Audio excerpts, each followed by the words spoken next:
Israel bertekuk lutut. Iran gempur Tel Aviv dengan rudal hipersonik bertubi-tubi, sistem pertahanan jebol.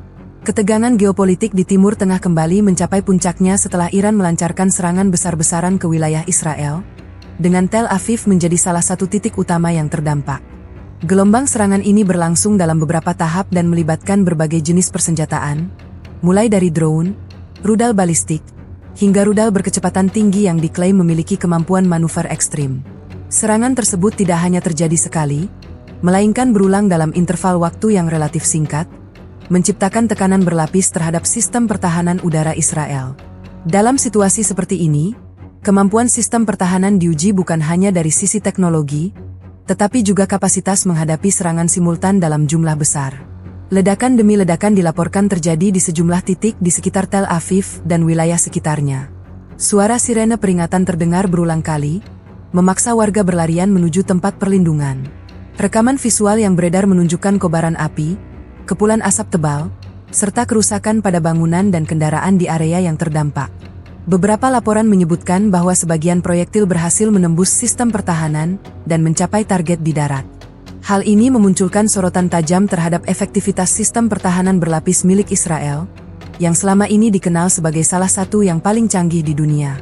Sistem seperti Iron Dome, Defense Sling, dan Arrow dirancang untuk menghadapi berbagai ancaman.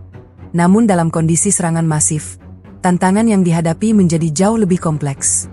Analis militer menyoroti bahwa penggunaan rudal dengan kecepatan sangat tinggi dan kemampuan manuver di fase akhir lintasan menjadi faktor utama yang menyulitkan proses intersepsi. Dalam skenario seperti ini, waktu reaksi menjadi sangat terbatas, sementara akurasi deteksi dan pelacakan harus berada pada tingkat maksimal. Di sisi lain, Israel tetap melakukan intersepsi dalam jumlah besar, menunjukkan bahwa sistem pertahanan masih berfungsi. Namun, tekanan terhadap stok interceptor dilaporkan meningkat seiring dengan intensitas serangan yang terus berlangsung. Upaya untuk meningkatkan produksi dan distribusi sistem pencegat pun mulai dilakukan sebagai langkah antisipasi. Keterlibatan Amerika Serikat dalam konflik ini turut menjadi perhatian global. Dukungan militer, sistem pertahanan tambahan, serta kehadiran aset strategis di kawasan menunjukkan bahwa konflik ini memiliki dimensi yang lebih luas. Pernyataan resmi dari Washington menegaskan komitmen untuk menjaga stabilitas kawasan, sekaligus memberikan peringatan keras terhadap eskalasi lebih lanjut. Di tengah situasi tersebut, Israel melancarkan serangan balasan ke sejumlah target yang dianggap strategis di wilayah Iran dan sekutunya. Operasi ini mencakup fasilitas militer, infrastruktur energi, serta titik-titik yang diduga terkait dengan peluncuran serangan sebelumnya. Serangan balasan ini menandai bahwa konflik telah memasuki fase saling serang secara langsung. Dampak konflik tidak hanya dirasakan di medan tempur, tetapi juga meluas ke aspek ekonomi dan global. Jalur distribusi energi, khususnya yang berkaitan dengan kawasan Teluk, mulai mengalami tekanan. Harga minyak dunia menunjukkan fluktuasi signifikan, sementara pasar global merespons dengan tingkat ketidakpastian yang tinggi. Sejumlah negara mulai meningkatkan kewaspadaan, baik dari sisi keamanan maupun kebijakan luar negeri. Upaya diplomasi dilakukan oleh berbagai pihak untuk meredakan ketegangan, namun hingga saat ini belum menunjukkan hasil yang signifikan. Di tengah derasnya arus informasi, muncul berbagai narasi yang menggambarkan situasi secara ekstrim, termasuk klaim bahwa sistem pertahanan jebol total, atau pihak tertentu bertekuk lutut. Namun, pengamatan di lapangan menunjukkan gambaran yang lebih kompleks. Sistem pertahanan masih beroperasi dan berhasil mencegat banyak ancaman, meskipun tidak sepenuhnya mampu menghentikan semua serangan. Situasi ini mencerminkan perubahan dinamika peperangan modern, di mana volume serangan, kecepatan, dan teknologi menjadi faktor penentu. Pertahanan yang kuat tetap dapat tertekan ketika dihadapkan pada kombinasi serangan simultan dengan karakteristik berbeda. Hingga kini, kondisi di kawasan masih sangat dinamis. Serangan dan respons terus berlangsung, sementara ketegangan belum menunjukkan tanda-tanda mereda.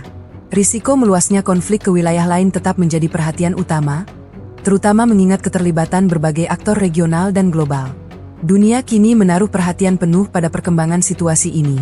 Setiap langkah yang diambil oleh pihak-pihak yang terlibat berpotensi menentukan arah konflik ke depan, apakah menuju deeskalasi atau justru semakin meluas menjadi krisis yang lebih besar.